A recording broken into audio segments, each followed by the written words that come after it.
ఓం నమ శివాయ. సోమవార వ్రత కథ. దీన్నే శివదేవుని కథ అని కూడా అంటారు. ఓ భక్తులారా, తెలుగుదేశంలో ఒకనొక గ్రామంలో పేదవాడైనటువంటి శివయ్య అనే పేరు కలిగిన బ్రాహ్మణుడు నివసిస్తూ ఉన్నాడు.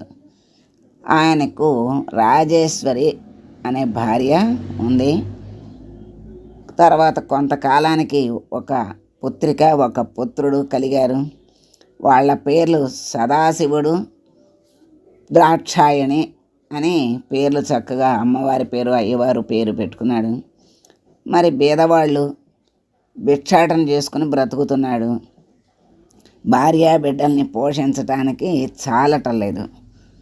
తర్వాత కొంతకాలం అయ్యాక భార్యతో అన్నాడు, మనం ఈ దరిద్రావస్థ భరించలేకపోతున్నాం కదా, నేను తిరుపతి పుణ్యక్షేత్రానికి వెళ్ళి స్వామిని దర్శించుకుని అక్కడ కష్టపడి కొంత ధనాన్ని సంపాదించి తీసుకొస్తాను, అప్పటిదాకా నువ్వు బిడ్డల్ని జాగ్రత్తగా చూస్తూ ఉండమని చెప్పాడు. చెప్పి ప్రయాణమే వెళుతూ ఉంటే ఒక ముసలి బ్రాహ్మణుడు ఎదురయ్యాడు. ఎవరు నాయనా నువ్వు అని ఆ బ్రాహ్మణుడు అడిగితే శివయ్య చెప్పాడు, మహానుభావా, ఆ కనిపిస్తున్న పల్లె నా గ్రామము. నేను చాలా పేద కుటుంబీకుడిని. 2 పిల్లలు ఉన్నారు, భార్య ఉంది. సంపాదించింది చాలక దరిద్ర బాధ భరించలేక తిరుపతికి వెళ్ళి ధనార్జన చెయ్యాలి అనే తలంపుతో ఇల్లు విడిచి బయలుదేరాను అని చెప్పాడు.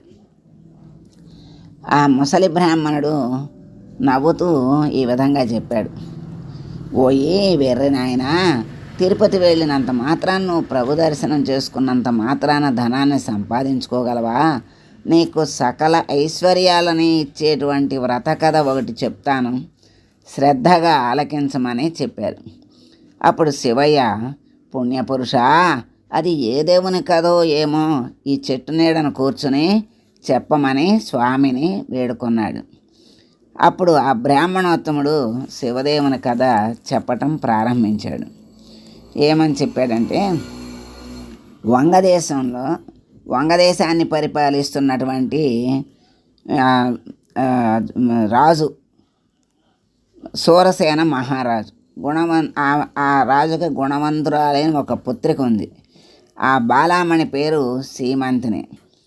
ఆ చిన్ననాటి నుండి ఆమె శివదేవుని యందు అపారమైన భక్తితో పూజలు చేస్తూ ఉండేది. ఈ విషయం యాజ్ఞవల్క్య మహాముని భార్య అయినటువంటి మైత్రి తెలుసుకుంది. తానే స్వయంగా శ్రీమంతునికి సోమవార వ్రత మహత్యాన్ని తెలపటానికి సూరసేన మహారాజు పట్టణానికి బయలుదేరి వచ్చింది. వచ్చి ఆ వ్రత విధానాన్ని సీమంతిని దేవికి తెలియజేసి వెళ్ళిపోయింది. ఆ రోజు నుంచి సీమంతిని సోమవార వ్రతాన్ని భక్తి శ్రద్ధలతో చేస్తూ ఆ సదాశివుని పూజిస్తూ మరి దినదిన ప్రవర్ధమానమవుతూ ఉంది. ఇట్లా ఉండగా అంగదేశం అనేటువంటి దేశం ఉంది. దానికి ఇంద్రసేనుడు అనే మహారాజు రాజ్యపాలన చేస్తున్నాడు. ఆ రాజుకి చంద్రాంగదుడు అనేటువంటి ఒక కుమారుడు ఉన్నాడు. ఆ చిన్నవాడు సకల విద్యలు నేర్చుకుని పెండేడుకు వచ్చాడు. అప్పుడు చంద్రాంగదునికి వివాహం చెయ్యాలి అనే తలంపు కలిగింది ఇంద్రసేన మహారాజుకి. అప్పుడు తన కొలువులో ఉన్నటువంటి మంత్రి పురోహితుల సామంతులందరినీ పిలిచి యువరాజైన చంద్రాంగదునికి ఎక్కడైనా సరే తగిన చిన్నదాన్ని చూసి చెప్పమని వాళ్ళని దేశాలకు పంపించాడు. వాళ్ళు అనేక దేశాలు తిరిగి చివరికి వంగదేశ పరిపాలకుడైనటువంటి సూరసేన మహారాజు పట్టణానికి చేరారు. ఆ రాజుకి సీమంతిని అనడి కుమార్తె ఉన్నదని పరిచారకుల వలన తెలుసుకున్నాడు. రాజదర్శనానికి ఆస్థానానికి వెళ్ళారు. వెళ్తే ఆ రాజు మంత్రి పురోహితుల్ని గౌరవించారు. తమరు వచ్చిన పని ఏమిటి అని అడిగారు రాజుగారు. అప్పుడు వాళ్ళు, మహారాజా, మాది అంగదేశం. ఇంద్రసేన మహారాజుకి చంద్రాంగదుడు అనే కుమారుడున్నాడు. అతనికి తగిన కన్య గురించి మేము తిరుగుతున్నాము. తమ పుత్రికారత్నం సీమంతిని దేవి గుణగణాలు తెలుసుకుని ఇక్కడకు వచ్చాము, ఇదిగో మా యువరాజు వారి చిత్రపటం అని చూపించారు. శూరసేన మహారాజు చిత్రపటాన్ని కుమార్తెకు చూపించారు. ఆమె సమ్మతికి సంతోషించి కళ్యాణ ముహూర్తాన్ని నిశ్చయించి మహావైభవంగా వివాహం చేశారు. వివాహమైన కొంతకాలానికి చంద్రాంగదుడు తన వినోద చెలికాండతో యమునా నదీ తీరంలో ఆ నావలో షికారు చేస్తూ ఉన్నాడు. అదేమి దురదృష్టమో, ఆ నావ నీటిలో మునిగిపోయింది. చంద్రాంగదుడు తప్ప మిగిలిన వాళ్ళందరూ నీటిలో మునిగి చనిపోయారు. చంద్రాంగదుని నాగకన్యలు చూశారు. ఆయన్ని పట్టుకొని తీసుకెళ్ళి తమ రాజు అయిన తక్షకుని దగ్గరకు తీసుకెళ్ళి ఆయన దగ్గర ఉంచారు. తక్షకుడు చంద్రాంగదుని చూశాడు.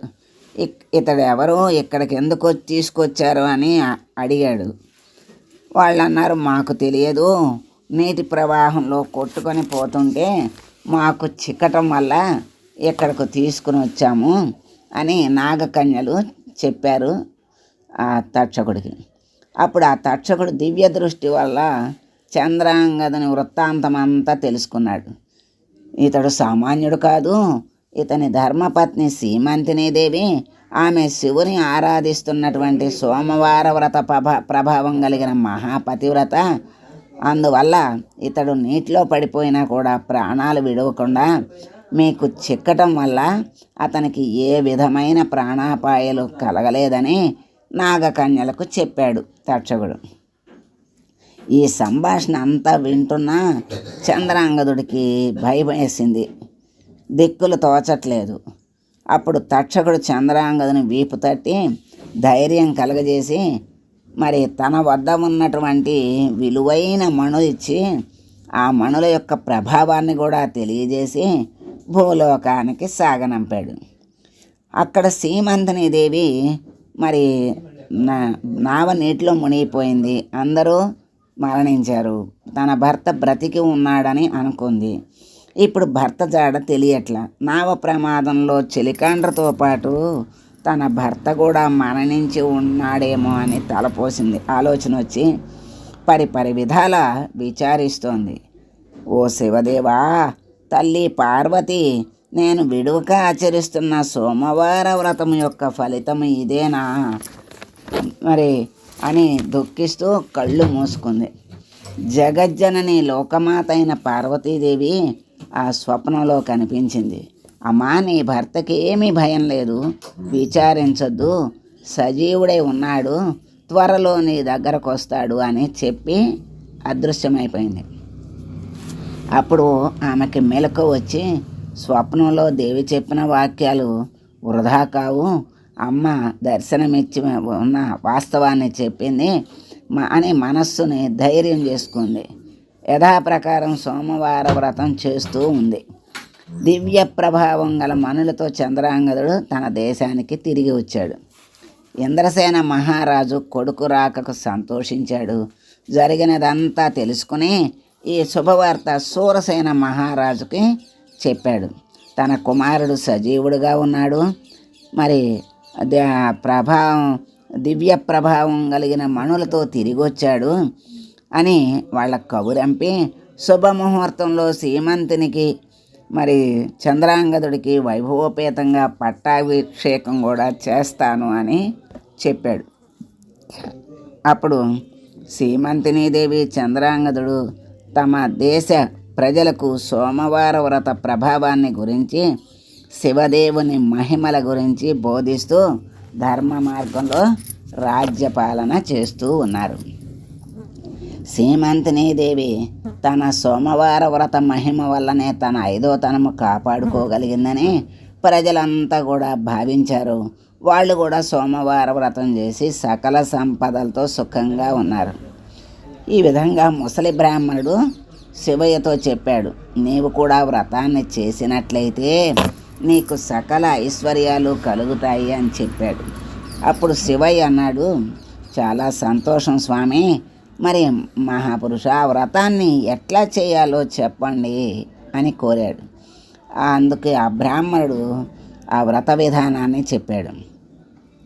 సోమవారం రోజున ఉదయమున లేచి స్నానం చేసి గృహాన్ని శుద్ధి చేసుకుని మరి రంగురంగుల ముగ్గు పెట్టి చక్కగా అలంకరించుకుని ఇంటికి ఈశాన్య భాగాన పీట మీద శివదేవుని పటం ఉంచి ఆవు నేతితో కానీ కొబ్బరి నూనెతో కానీ దీపము వెలిగించి శివదేవునికి టెంకాయ కొట్టి ధూపం వేసి మరి మారేడు దళాలతో చక్కగా పూజ చేసి ఆయనకి 3 రకాల పువ్వులతో భక్తితో పూజించి కొబ్బరి ముక్కలు తరిగి బెల్లంతో కానీ పంచదారతో కానీ కలిపి నైవేద్యం పెట్టి శివదేవుని కథ చదివి ఆ ప్రసాదాన్ని ఇరుగు పొరుగు వారికి పంచి తాము కూడా సేవించాలి. కళ్ళకు అద్దుకుని ప్రసాదాన్ని తీసుకోవాలి. ఇట్లా ఈ విధంగా 3 సోమవారాలు మీరు భక్తితో పూజిస్తే సిరి సంపదలు కలిగి మనసులోని కోరికలన్నీ ఫలిస్తాయని చెప్పాడు బ్రాహ్మణుడు. చెప్పిన తర్వాత తిరిగి ఈయన చూస్తే బ్రాహ్మణుడు కనపడల, అదృశ్యమైపోయాడు. చాలా జాగ్రత్తగా నిష్టగా వింటున్నాడు. ఎలా చెయ్యాలి ఏమిటి అని చెప్తున్నాడు కదా.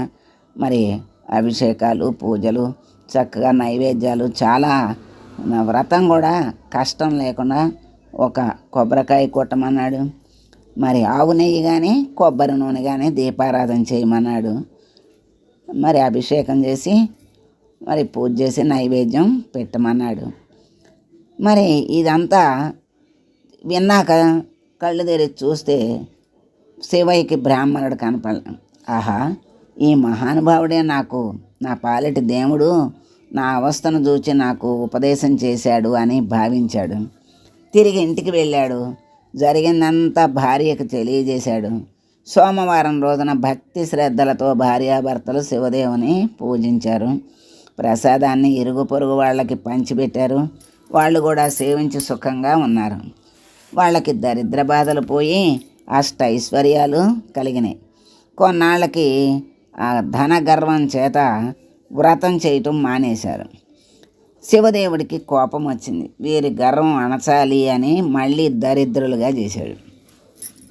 ఆ దరిద్ర దశలో ఉన్న శివయ్య మళ్ళీ యథాప్రకారంగా పాత ప్రకారంగా భిక్షాటన చేసుకోవడానికి బయలుదేరాడు. ఒక గ్రామానికి వెళ్ళి యాచిస్తే వాళ్ళు అన్నారు, ఈవేళ మేము శివదేవుని పూజ చేసుకుంటున్నాం, ఇప్పుడు పెట్టడానికి వీలు లేదు అన్నారు.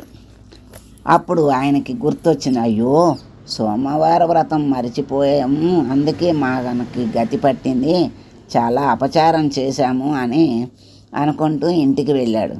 భార్య కూడా ఈ సంగతి గుర్తు చేశాడు. భర్త మాటలు లెక్క చేయలే. భార్య మొండిగా మాట్లాడింది.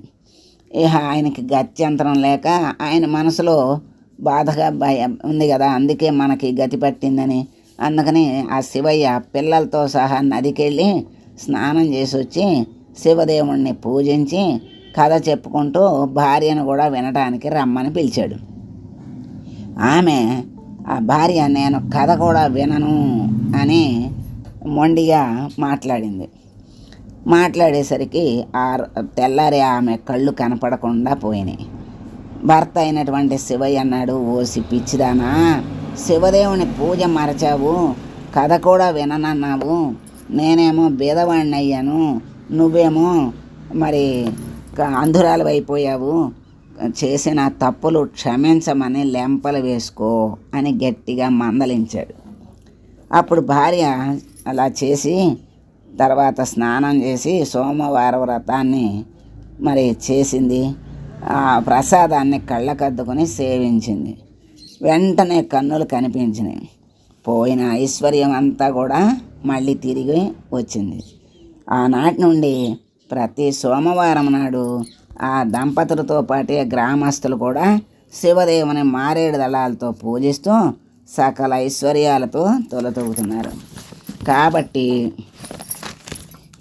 ఈ సోమవార వ్రతం శివదేవుని పూజ ఎవరు చేస్తారో వారు ఇహమందు సర్వసుఖాలు, పరమందు మోక్షాన్ని కూడా పొందుతారు అని చెప్పారు.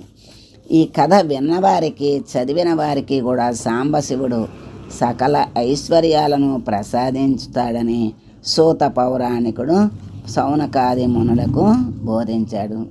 ఇది శివదేవుని కథ సంపూర్ణం. సర్వం శ్రీ పరమేశ్వరార్పణమస్తు.